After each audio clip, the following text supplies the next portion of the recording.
Selamat datang di program Belajar Mandiri. Kita masuk ke bab 1, topik yang selanjutnya tentang protokol layer dan service model. Kita tahu pada topik sebelumnya di mana jaringan itu adalah kompleks sistem.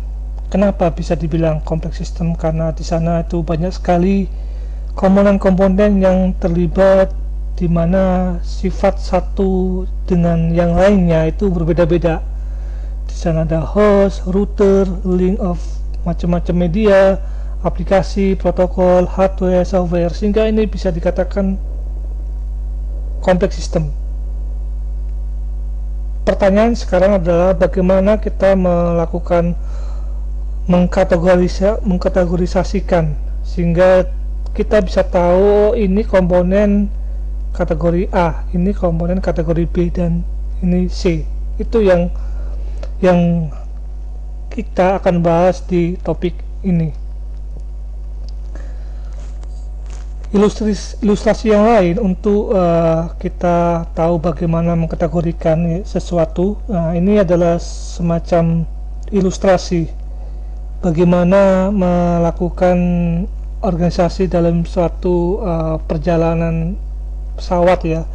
Jadi kalau bisa diilustrasikan mulai dari awal, misalkan kita membeli tiket, kemudian cek gate, kemudian take off, kemudian airplane jalan pesawatnya sampai landing, kemudian balik lagi dan sebagainya. Ini adalah proses sehingga kita bisa melakukan kategorisasi dengan menggunakan konsep apa yang disebut dengan layering.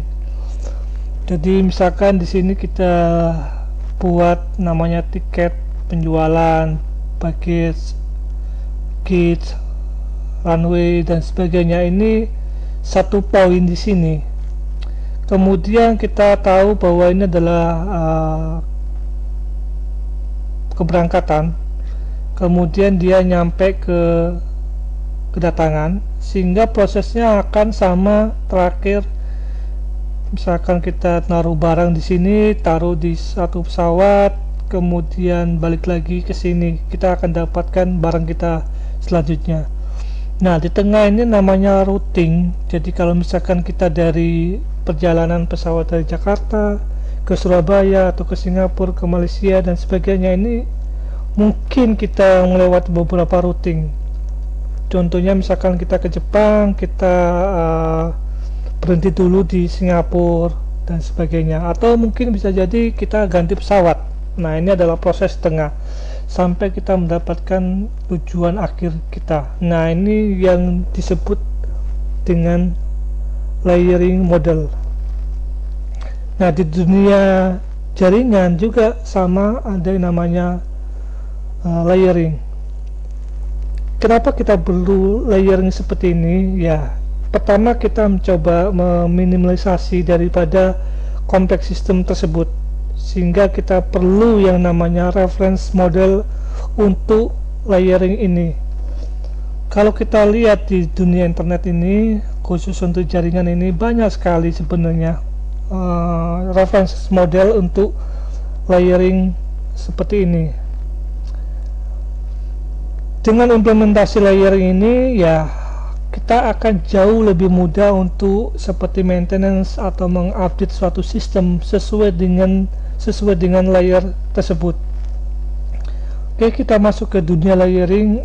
Yang pertama, istilahnya standar yang digunakan adalah Internet Protocol Stack ini, dimana di sini terbagi menjadi 5. Pertama adalah aplikasi, transport, network, link, dan physical. Aplikasi contohnya untuk mensupport aplikasi network itu sendiri bisa meliputi FTP, SMTP, HTTP dan sebagainya. Kemudian transport ini lebih ke proses bagaimana data itu ditransfer, TCP, contohnya TCP dan UDP. Kemudian layer ketiga network lebih ke routing datagram source ke destination. Kemudian link data transfer di antara beberapa network elemen. Jadi kalau misalkan saya punya beberapa host, ini bisa berkomunikasi lewat yang namanya PP PPP sama Ethernet. Kemudian physical ya apa yang kita lihat, apakah itu bentuknya kabel atau bentuknya wireless. Nah, selain Internet Protocol Stack ini ada juga reference model yang namanya ISO-OC ini, dimana dia terbagi menjadi 7 layer. Pertama adalah presentation, ini mirip seperti aplikasi ya. Kemudian session dan transport, network, link, dan physical.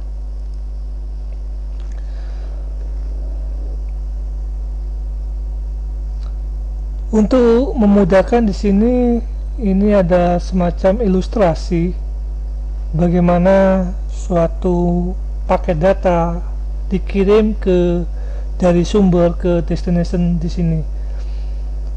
Pertama kita mempunyai satu message, misalkan aplikasi, aplikasi chatting, kita kirim hello di sini, kemudian dia masuk ke transport layer, maka dia tambahkan satu segmen tertentu, kemudian masuk ke network layer juga dia tambahkan satu paket data lain, kemudian ke link juga dia akan tambahkan paket yang lain, sampai ke physical dia masuk ke router, switch dan sebagainya. Kemudian mungkin dipecah-pecah message-nya ke suatu router, kemudian dia sampai ke destination seperti ini. Dari physical ini dia pecah-pecah lagi sesuai dengan paketnya, link, network, transport, dan application, sehingga paket yang tadi hello itu nyampe ke tujuan yang dimaksud. Oke, jika ada pertanyaan Anda bisa kirim ke email di sini.